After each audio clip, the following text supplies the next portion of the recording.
Hey guys, Jacob from the Tripod here to break down our NFL Week 4 best bets. How about the footy last night if you follow the NRL? But let's get back to NFL for Saturday morning so you can get your bets on definitely before Monday. If you've been following us, we're 10-4 through 3 weeks of the season, which is over 70%.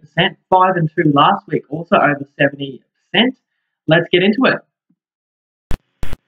So as you guys know, while NFL overlaps with NRL, we're just doing abbreviated NFL pods, just the breakdowns of our best bets and just our main reasoning why. The first best bet for week 4, we've got the Jaguars +3. That's $1.82 on Unibet. I think that's the only 3 we could see available over $1.80 on the Aussie markets. What's this one about? Well, probably the Bengals being a bit overrated. Definitely we like Joe Burrow, the number 1 pick. He's a good player, but maybe some phony results. They had a number of 4th down conversions. I don't think they missed a conversion on 4th down to come back against the Browns on a Thursday night game. They were never really winning that.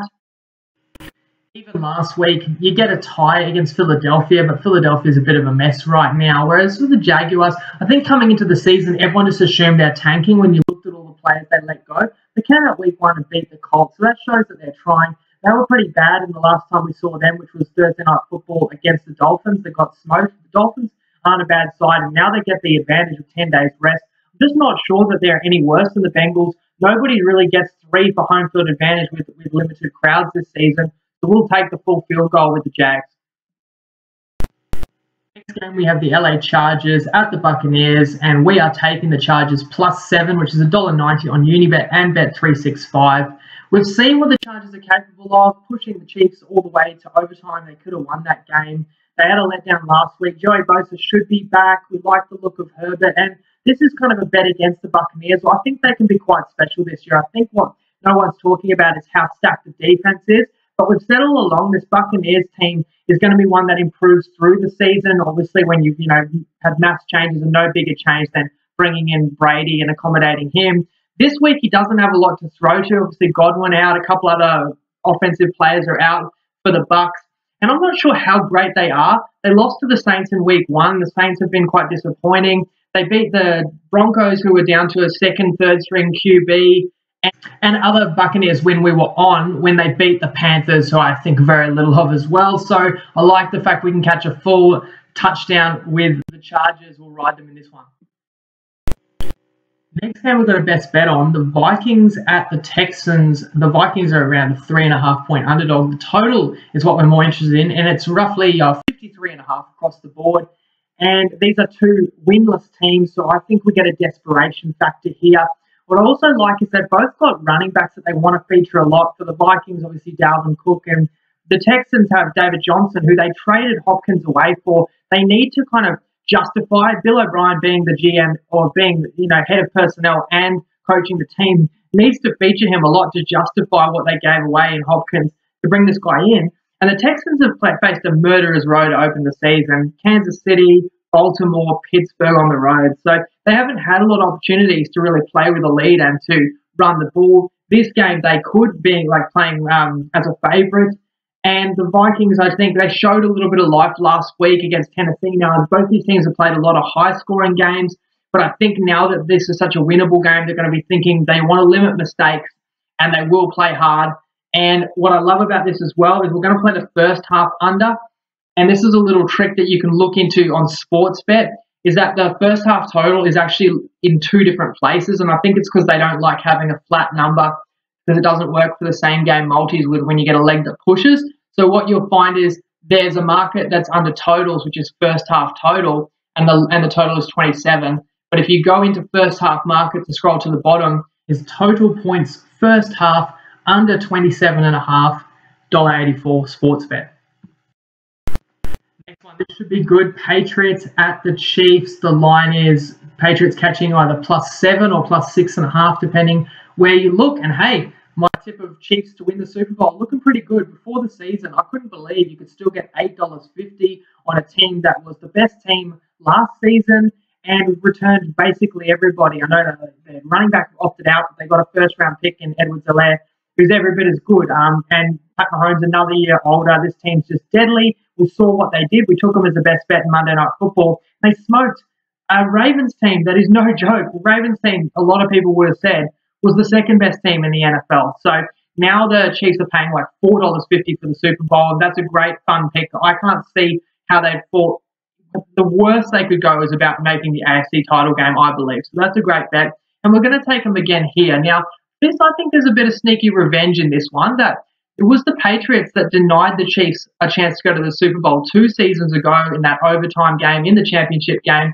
And the Chiefs didn't get their revenge last year because the Patriots got knocked out by the Titans in the playoffs. So I feel like that's still on their mind, that they can get some revenge. And this Patriots team is not the same side that was a contender the last 2 years. Now, Cam's been awesome, but the defense is just not the same. It was elite last year. They've had so many opt-outs.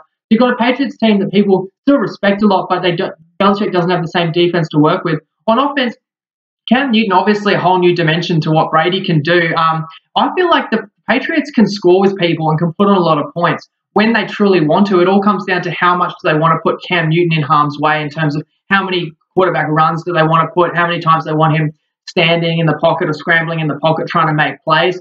I think there's a chance in this game that if they fall down by double digits, Belichick's actually smart enough not to waste all those plays and not to put those extra miles and hits into Cam in a game that they probably aren't going to win. So I think you could actually get Patriots going vanilla second half, knowing that they're not on the same level as the Chiefs. They don't think they can beat them on the road, and they'll save some of those stronger plays and stronger opportunities for a rainy day when they really do need it. This Chiefs team just rolling. I know it's a slightly shorter turnaround off a big win against the Ravens, but you're still laying under a touchdown at home. So it's $1.85 minus 6.5. Let me quote it on Unibet and Sportsbet for the Chiefs against the Patriots. Best bet. Sunday night football, we got Philly, who are still winless. They got a tie last week, and it's debatable, their play calling in overtime, but a home tie against the Bengals is pretty grim. It's been a horrible season for them. It's been a pretty poor season for San Francisco, just in terms of you had a 10-point lead in the Super Bowl earlier this year. Here you are, while they've still won 2 out of 3 games, they've lost Nick Bosa for the season, they've got a host of other injuries, and most notably, George Kittle's still out.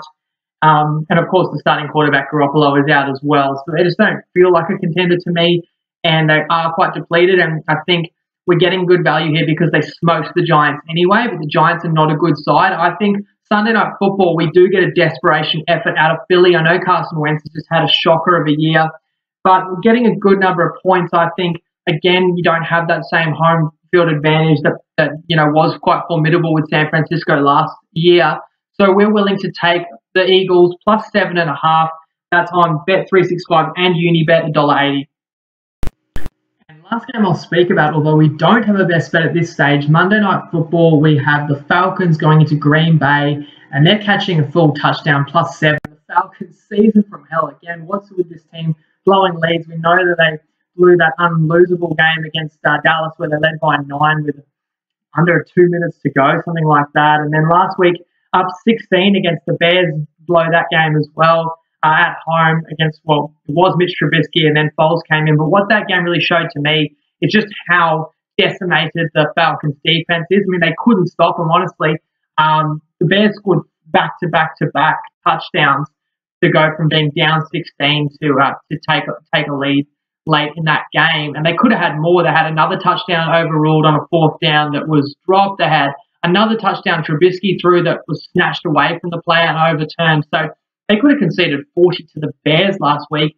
You have to respect the Packers offense, and Aaron Rodgers is playing really well. And what's sneaky good about the Packers as well is their defense. It's actually one of the stronger units in the league. So that's why I'm not interested in taking the points of the Falcons. They'll be demoralized after these big losses, but I think week 4, Monday Night Football, they could put in an all-in effort. So this could also be a shootout.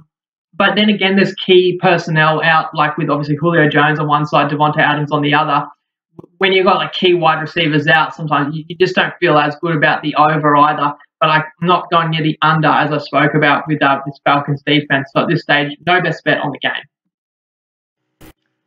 So that's a brief look at our takes after Alex and I have already chatted this morning and discussed the games we liked. Those 5 best bets that we have were our strongest agreements. As I said, we're 10-4 in this young NFL season. Multis should be out. I'll get these multis up as you're watching this podcast, so that'll be available in the Tripod app and in the Tripod group. Any other games you want to chat to us about, write in the comments, or if you want to question any of the reasoning on any of the picks, always feel free. Love to interact with you guys. Have a fantastic weekend, especially if you follow all the Aussie footy. This is about one of the best weekends of the year, guys. So have a great one. Always gamble responsibly on the punt, and good luck. Let's make Monday a cure for Monday-itis with these best bets. Lego.